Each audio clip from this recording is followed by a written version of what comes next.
Om Swastiastu. Selamat pagi, perkenalkan nama saya Nikomang Ayu Citra Lestari, absen 26. Pada video kali ini, saya akan mempresentasikan jawaban tugas PKN tentang materi Integrasi Nasional dalam Bingkai Bhinneka Tunggal Ika. Soal yang pertama, jelaskan pengertian integrasi nasional secara jelas dan lengkap. Jawabannya, integrasi nasional berasal dari dua kata, yaitu integrasi dan nasional. Integrasi berasal dari bahasa Inggris, integrate, yang artinya menyatu padukan, menggabungkan, dan mempersatukan.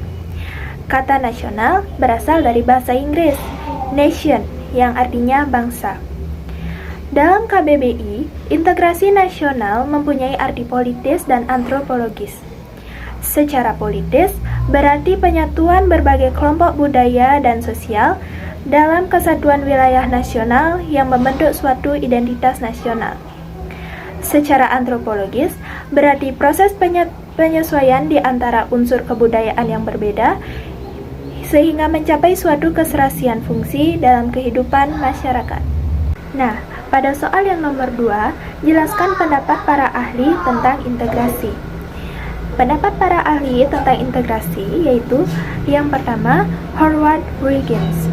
Integrasi bangsa berarti penyatuan bagian yang berbeda-beda dari suatu masyarakat menjadi suatu keseluruhan yang lebih utuh.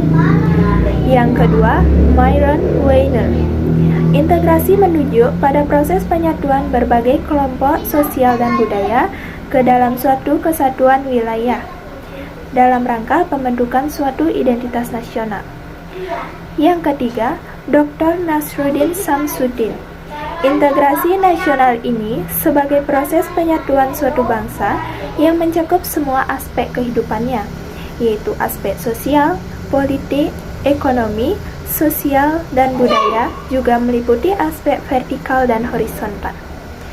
Yang keempat, Sojati Jawondo. Integrasi nasional sebagai cara bagaimana kelestarian persatuan nasional dalam arti luas dapat didamaikan dengan hak menentukan nasib sendiri.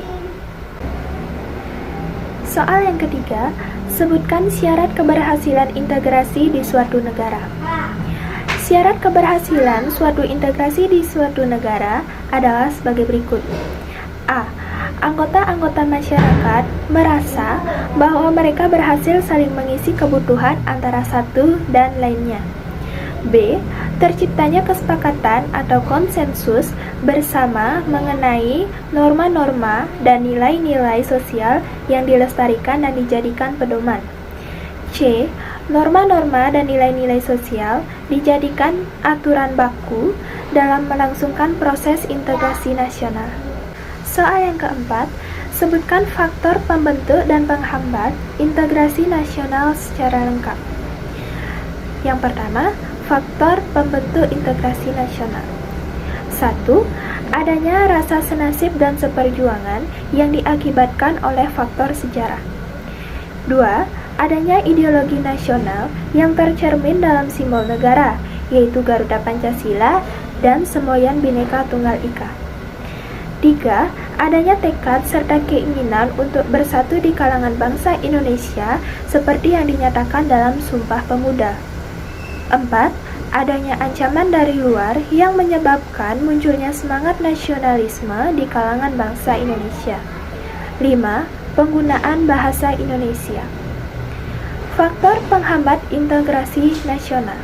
Yang pertama, kurangnya penghargaan terhadap kemajemukan yang bersifat heterogen. 2. Kurangnya toleransi antar golongan. 3. Kurangnya kesadaran dari masyarakat Indonesia terhadap ancaman dan gangguan dari luar. 4. Adanya ketidakpuasan terhadap ketimpangan dan ketidakmerataan hasil-hasil pembangunan. Soal nomor 5. Menurut pendapat kalian, bagaimana saja tantangan dalam menjaga keutuhan negara Republik Indonesia? Tantangan di lingkungan internal Indonesia adalah mengawal Negara Kesatuan Republik Indonesia agar tetap utuh dan bersatu.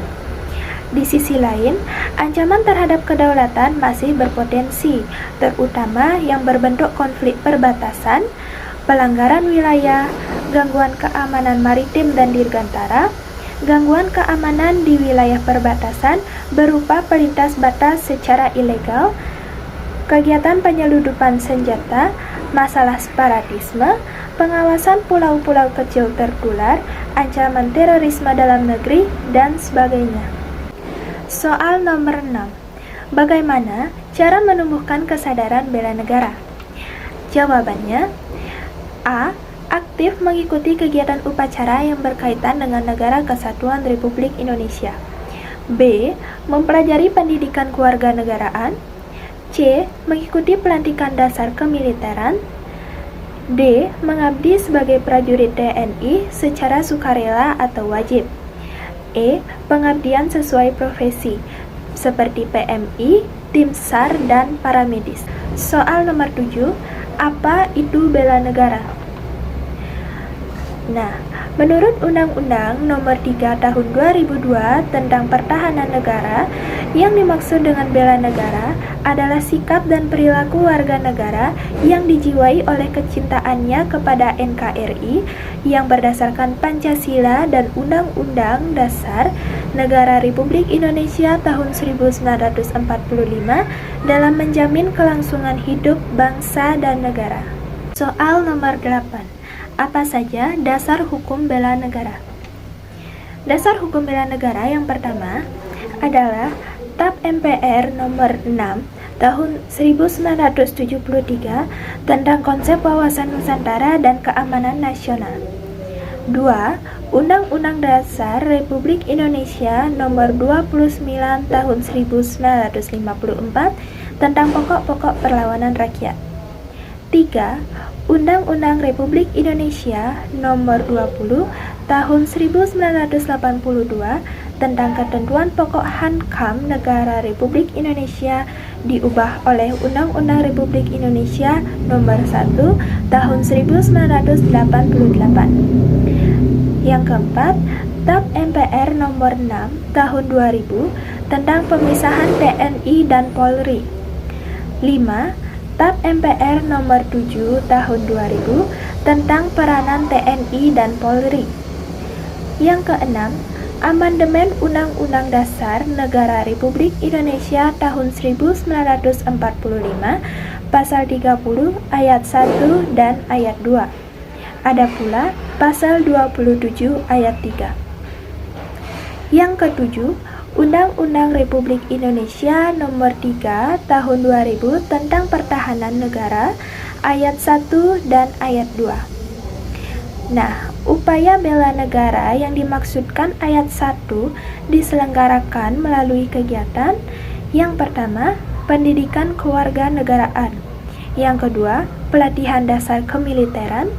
Yang ketiga, pengabdian sebagai prajurit TNI secara sukarela atau wajib. Yang keempat, pengabdian sesuai profesi. Soal nomor 9. Apa saja yang menjadi ancaman, tantangan, hambatan, dan gangguan dalam bela negara? Yang pertama, ancaman.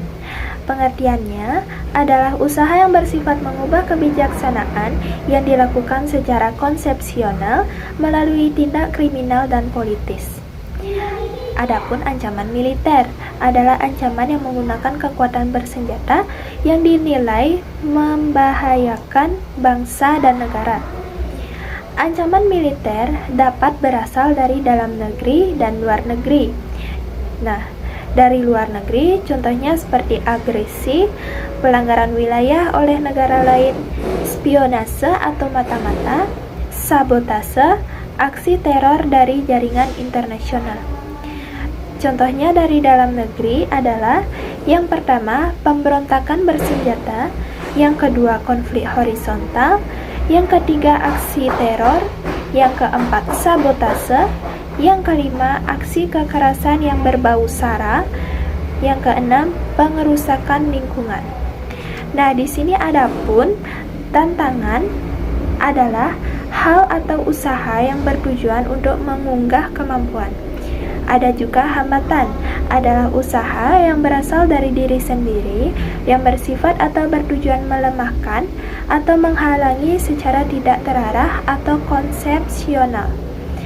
Dan yang terakhir, gangguan, adalah hal atau usaha yang berasal dari luar, yang bersifat atau bertujuan melemahkan atau menghalangi secara tidak terarah atau konsepsional.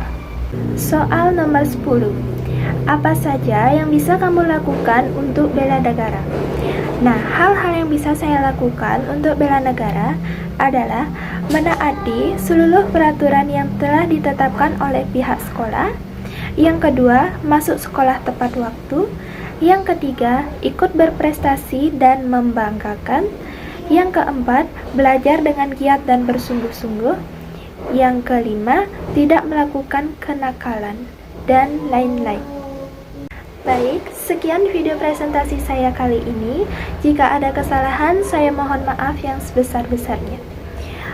Om Santi Santi Santi Om. Terima kasih.